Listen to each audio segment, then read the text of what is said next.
Emily Weston was unwinding at home when she saw an Instagram story from her best friend, Ashley Turner. The image was unmistakable, rows of purple lavender stretching toward a rustic pavilion. The overlaid text read, "Surprise! We just booked our dream wedding venue at the most incredible lavender vineyard. The geotag confirmed it, Lavender Fields Estate." Her mind screamed. That was her venue. The one she'd dreamed of for a decade, the one Ashley had helped her book just months ago. With shaking fingers, Emily hit the call button. The line rang twice before Ashley's breezy voice answered. Emily, what's up? Ashley answered, her voice bright and careless, as if she hadn't just shattered something. Ashley, tell me that's not Lavender Fields. Emily's voice was a whisper, but edged with steel. Oh, that? Isn't it gorgeous? We just signed the contract yesterday. It's perfect, exactly like you said. You should be happy for me. Every detail Ashley had praised, the lavender pavilion, the vintage caterer, the date 2 weeks before her own, had been stolen from her own wedding binder. You booked my venue, Ashley. 2 weeks before my wedding. You used the caterer I recommended. You knew. You knew exactly what you were doing. Ashley laughed it off, calling her dramatic, but Emily wasn't listening anymore. She ended the call and slid down onto the sofa, the weight of 15 years of friendship crumbling in her chest. But 10 years ago, Emily had been a girl of 16, standing in that very lavender field with her father's arm around her shoulders. Dad, one day I'm getting married right here, under that pavilion. Promise me it'll always be our place. Forever, sweetheart. This land is woven into our family. When your day comes, every lavender stalk will bloom for you. That dream, she thought, would always be protected, especially by Ashley, the friend who had been her shadow since primary school. You'll have the most breathtaking wedding, Em, and I'll be right there, your maid of honor, of course. You'd better be. I can't imagine anyone else standing beside me. It's been our plan since we were 12. But 3 months ago, sitting at Emily's kitchen table, Ashley hadn't been celebrating. She'd been cataloging. So you're absolutely locked in on Lavender Fields? What's the date again? The exact one. And the caterer, is it that vintage bistro? June 14th, 2 years from now. I've held it since my 25th birthday. All the details are here. I'm so excited, Ash. Ashley's smile didn't waver. She memorized every date, every number, then slipped away thinking Emily would never suspect a thing. The morning after Ashley's post, Emily sat at her desk, the Lavender Fields website glowing on her screen. Her fingers hovered over the contact number before she dialed. The coordinator confirmed what Emily already feared. The date was taken by a Ms. Ashley Turner using a different surname. The booking file showed the same pavilion, the same caterer, even the same cake flavor. Every detail stolen. Emily's breath caught as she hung up. She asked Ashley to meet at a cafe that evening. No accusations over text. She needed to see Ashley's face. You sounded so serious. Is everything okay? I called the venue. They confirmed your booking. You used a fake name. You took my date. You're being paranoid. It's just a coincidence. I didn't plan any of this. You helped me choose that caterer. You knew. This wasn't a coincidence. Emily didn't wait for another lie. She stood, dropped cash for her untouched coffee, and walked out. By the time she reached her car, she had a new plan: go straight to the vineyard owner. The next morning, before the sun had fully risen, Emily's car cut through the misty roads of Sonoma, vineyards stretching on either side. She gripped the steering wheel, her thumb brushing the tarnished signet ring that never left her hand, her father's ring. The estate sign appeared, Lavender Fields Estate. Emily pulled into the gravel drive, her heart pounding. She parked and stepped out, the lavender scent hitting her like a wave of memory. Inside, an older man with gentle eyes looked up from his desk. William Harwood had owned this land for over 40 years. Mr. Harwood, my name is Emily Weston. I know I don't have an appointment, but it's urgent. Miss Weston, please, sit. I don't often get visitors before my coffee. What's so urgent? Emily sat stiffly opposite him. The ring felt warm against her skin, as if her father were there. Someone booked my wedding date here. My best friend. 2 weeks before mine. I've been planning this for years. I need your help. William studied her face, unreadable. Then his gaze flickered to her hands, resting on the desk, and something in his eyes caught. William cleared his throat gently. His voice, when it came, was soft but firm. Miss Weston, I'm very sorry, but a booking is a contract. I can't simply cancel another bride's reservation, no matter the circumstances. But she used a fake surname. She knew it was my date, my venue. She planned this. Emily pulled a folder from her bag, her own contract, deposit receipts dated months before Ashley's. William studied them, his brow furrowing. He compared the dates on the screen. The overlap was clear. I see. But this remains a contractual dispute between you and Miss Turner. My hands are tied. There has to be something. This place. It's more than a venue to me. It's... I understand, truly. But the policy has to be consistent. I can't play favorites. She fought back tears. He was just a businessman, and she was just another pleading bride. William started to speak, then stopped, his eyes once again dropping to her thumb, but he said nothing else. William finally broke the silence, his voice dropping to something softer, as if speaking to a memory. He pointed to her thumb. That ring you wear. Where did you get it? Emily looked down at the tarnished band, her father's ring, and her throat tightened with a grief that never fully left. It was my father's. He never took it off. Now I don't. William went still. The color drained from his face, and the office air seemed to thicken with an unspoken history he'd buried long ago. The ring caught the light, the tiny sailboat engraving glinting like an old secret, worn smooth by decades of touch. Your father? May I ask his name? The question wasn't casual. It was a door William hadn't opened in years, and his hands were shaking. Henry Weston. He passed away 6 years ago. Did you know him? The name landed like a stone in still water. William stared at her, the past flooding back, memories of a friendship that spanned 4 decades, but he said nothing yet. Your father, Henry, was my business partner. For over 40 years, we built this vineyard together, hand in hand.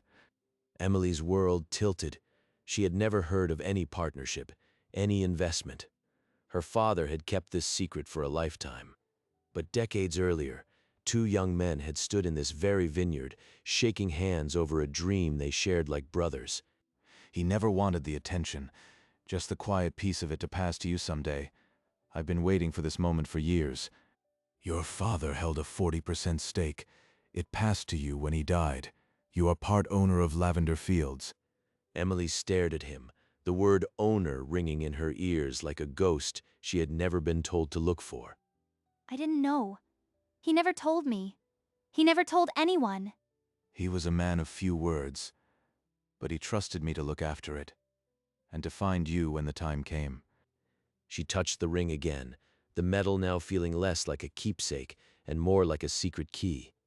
The vineyard she had loved as a girl was partially hers, and William was not just an owner, he was the guardian her father had chosen. William rose and motioned for Emily to follow him to a dusty cabinet in the corner of the office. He turned an old key and pulled out a leather-bound ledger, its spine cracked with age.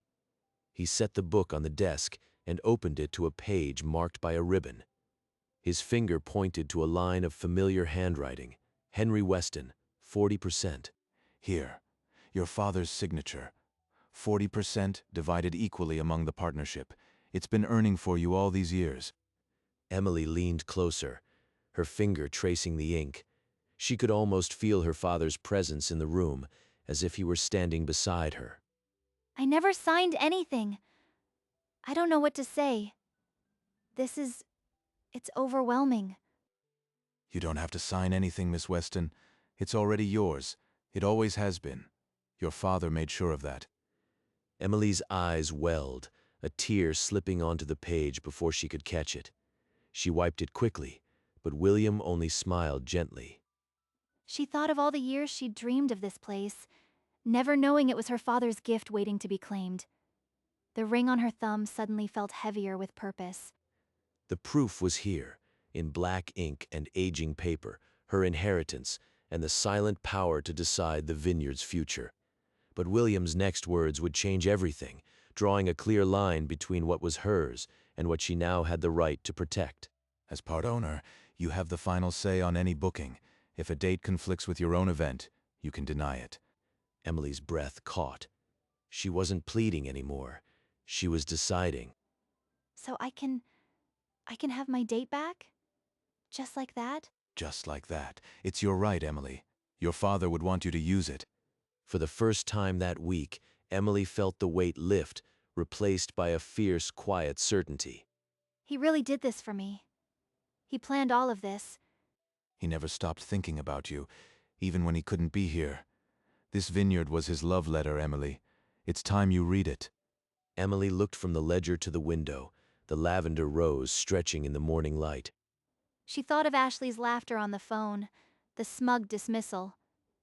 But that didn't matter now. This place was hers. She hadn't made the decision yet, but for the first time, she knew she could. The power was hers. William pushed back his chair and gestured toward the window. "Come," he said. "There's something you need to see." They walked out into the lavender field, the morning sun warming the purple rose. The scent was intoxicating, sweet and earthy. William stopped beside a small stone plaque, nearly hidden by the blooms. He brushed it clean with a tender hand. Your father placed this stone the day we planted the first lavender. He said, "This field is for Emily." He meant every word. Emily knelt, her fingers tracing the engraved letters. A sob escaped her throat, raw and unexpected. He never told me. He did all of this without me knowing. I wish I could thank him. He knows, and now you do too. This field has been waiting for you, Emily. She touched the ring on her thumb, then pressed her palm flat against the stone, as if connecting the two. She didn't say it aloud, but in her heart she made a promise. This land would never be taken from her again. Emily rose slowly, the weight of grief and gratitude tangled in her chest. But her eyes were dry now, and steady. Back in the office, the morning had shifted to something sharper. Emily stood by the desk, no longer sitting like a guest. I want my date back. Ashley Turner's booking on June 1st has to be canceled. Then it will be. Sit with me. We'll do this properly. He pulled a sheet of estate letterhead from his drawer, dipped an old fountain pen, and began to write in measured strokes. Emily watched the ink flow, each word a quiet declaration that she would no longer be walked over. The letter read, "Dear Miss Turner, your deposit has been refunded in full. The date of June 1st is no longer available. We regret any inconvenience." William sealed the note inside an envelope. On the front, he wrote Ashley's address in the same steady script. She imagined Ashley's face when the letter arrived, the shock, then the fury. A small shiver ran down her spine, but she didn't waver. It's done. Whatever comes next, you have every right. Henry would be proud of you. Outside the window, a postal worker collected the envelope from the estate box. The action was irreversible, and the silence that followed was thick with anticipation. The envelope landed in Ashley's mailbox the next afternoon. She tore it open, expecting a contract update, and read the 6 polite sentences that made her fiancé rush into the room. They can't do this. Who cancels a wedding 2 weeks out? This is sabotage. Emily did this. Her phone was already in her hand. The line connected on the first ring, and Ashley's voice ripped through the speaker before Emily could speak. Hello, Ashley. I've been expecting your call. You went behind my back. You stole my venue. I'll sue you and that dusty vineyard. Emily drew a breath, her voice calm and even, as if William's quiet strength had settled into her. My father owned 40% of Lavender Fields. I have the right to deny any booking. Your deposit has been refunded. Ashley's breath caught, the fury freezing into a silence heavier than her screams. Your father? You never told me that. You never told me anything. You liar. Emily didn't answer. She ended the call, but the silence that followed didn't feel like peace. It felt like the quiet before a storm. Within hours, Ashley launched a digital attack, her fingers flying over the screen with venom that shocked even their closest friends. She posted, "My so-called best friend stole my wedding date. Lavender Fields estate double-booked because of her. Brides beware." The lies caught fire. Mutual friends shared without checking, and Ashley's followers echoed her outrage in a tidal wave of blind support. 6 friends had texted, calling her selfish, a backstabber. She hadn't told her side. She hadn't been given the chance. She scrolled, reading words like homewrecker and you'll be alone on your wedding day. Strangers dissecting a life they knew nothing about. Her resolve, so solid that morning, began to crack. Was reclaiming her date worth this, her reputation shredded, her friendships ash? She tried to type a response, but her fingers froze. No explanation would satisfy a mob already convinced of her guilt. Across town, Ashley refreshed her post, a tight smile spreading as the number climbed. She whispered to herself, "She'll regret crossing me." By nightfall, the Vineyard's social page was flooded with angry messages. The storm had spread beyond their circle, and Emily was at its center. Alone in her kitchen, the ring on her thumb caught the faint light. She thought of William, of her father, but the silence around her was deafening. The next morning, William called. His voice was steady, like the man himself. He'd seen the posts and simply said, "Come to the Vineyard. Let's talk." Emily, your father faced harder storms than this. He never wavered, and neither will you. This place is proof of that. What if I'm making it worse? Everyone thinks I'm the villain. Maybe I should just give up the date. That's what she wants. But truth has a way of surfacing, like lavender after a rain. Trust your father's trust in you. Later, Emily's phone buzzed. Her fiancé, Michael, had seen the headlines. His first words were, "I'm proud of you." Michael, they're calling me a monster. All our friends turned on me. I don't know if I can do this. But he just said, "We'll get through it. We'll tell your story. You're not alone." And the knot in her chest loosened. She walked the lavender rose alone that evening, the sun setting gold. The ring on her thumb felt like a hand on her shoulder. She could almost hear her father. "This field is yours." And suddenly, backing down felt like a betrayal not just of herself, but of him.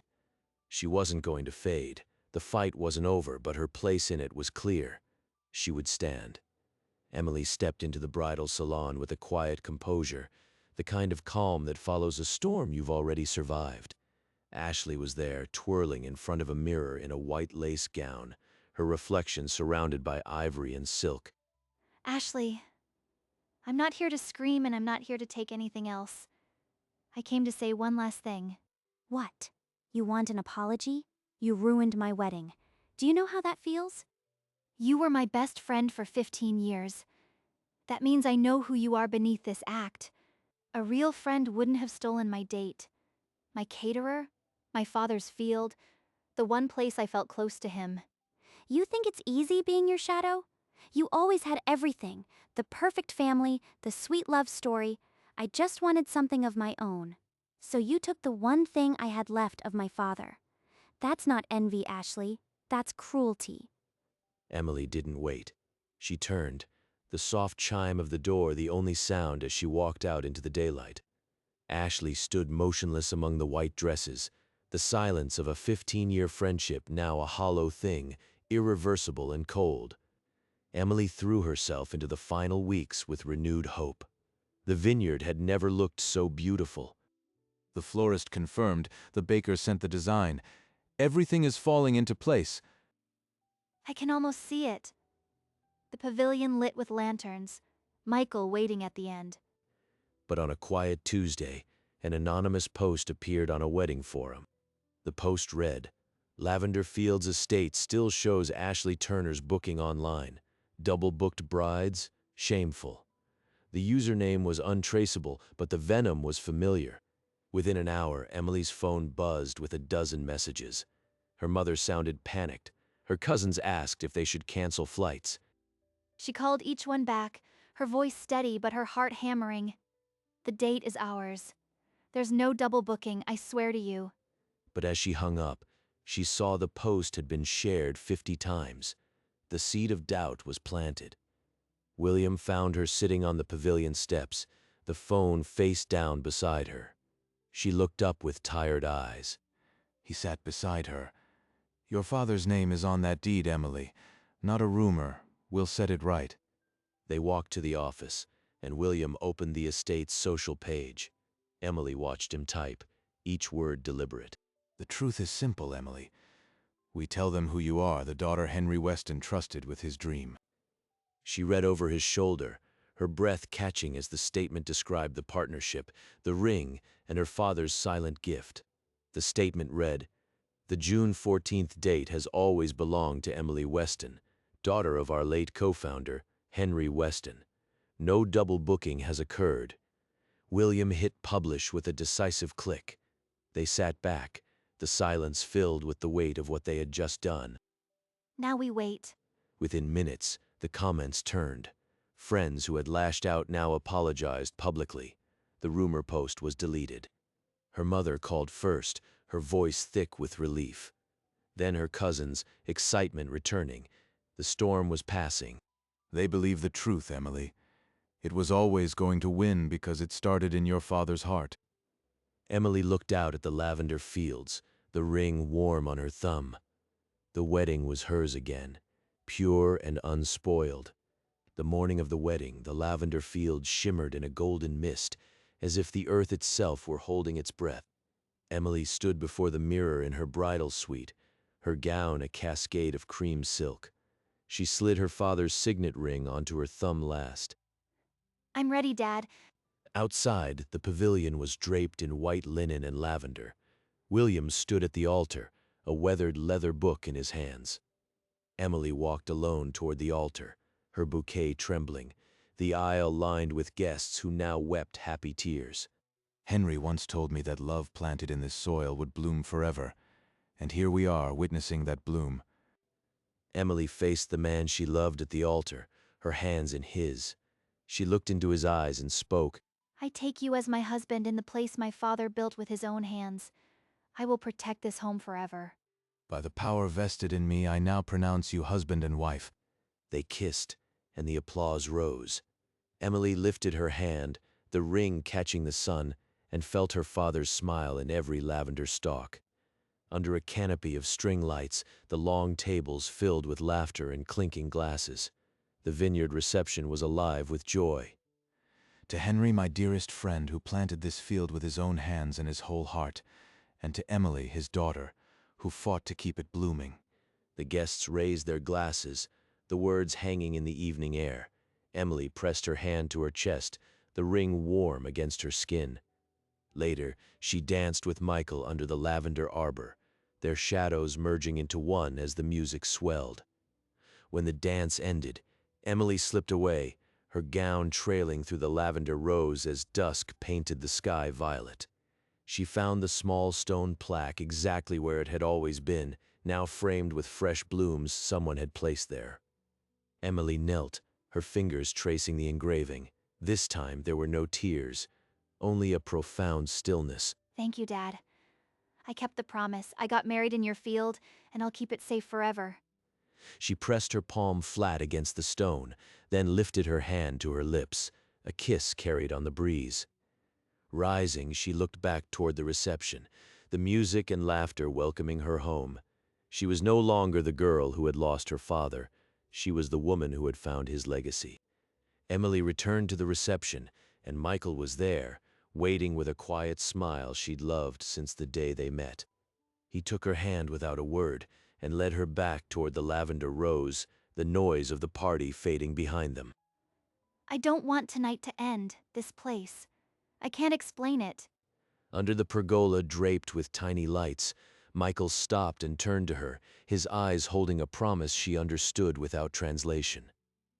I want us to raise our family here, to teach our children what my father taught me. He kissed her forehead, and she leaned into him, the scent of lavender wrapping them in a cocoon of stillness. She touched the signet ring, then reached out to brush a lavender stalk, a quiet ritual she would keep forever. This is just the beginning, and I'm not afraid anymore.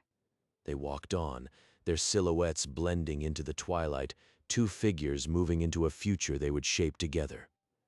The vineyard seemed to hum with approval, as if Henry Weston himself had just nodded in the dark. Summer after summer, the vineyard thrived under a partnership built on more than business. Emily and William walked the rows together, no longer guardian and supplicant, but equal stewards of Henry's dream. In the cellar, they clinked glasses of the estate's own vintage, a silent toast to the man who started it all. On the office wall, a framed photograph held its place, a younger Emily laughing in the lavender with her father. The ring on her thumb was no longer just a keepsake. It was a compass pointing back to a love that had outplanned time. The vineyard became more than a venue. It was a living testament to a father's quiet sacrifice. Every booking, every bloom, I feel him. He's still here, William. He always will be. That's the gift of a dream well planned. The hidden inheritance didn't just reclaim a date. It restored a daughter's faith in what a father could leave behind. And in every lavender stalk, the whisper of Henry Weston's promise, "Forever, sweetheart." Each year, Emily still walked the lavender rows at dusk, the ritual unchanged. Her father's ring caught the fading light, the sailboat a soft anchor on her thumb. She'd kneel by the small plaque, her voice a murmur only the flowers could hear, and then she would rise, turn, and take in the whole vineyard spread beneath the sky. She knew now the deepest gifts are planted in silence, meant for discovery when you need them. And a true friend would never steal what isn't hers. A true friend protects what you love. Ashley's memory was but a shadow, a lesson learned and left behind. But Henry Weston's promise bloomed eternal, in every row, every scent, every sunset. She raised her hand, ring glinting, and the lavender seemed to lean toward her in recognition. Sometimes the greatest gifts are hidden where no one thinks to look, and a true friend would never have taken what wasn't hers.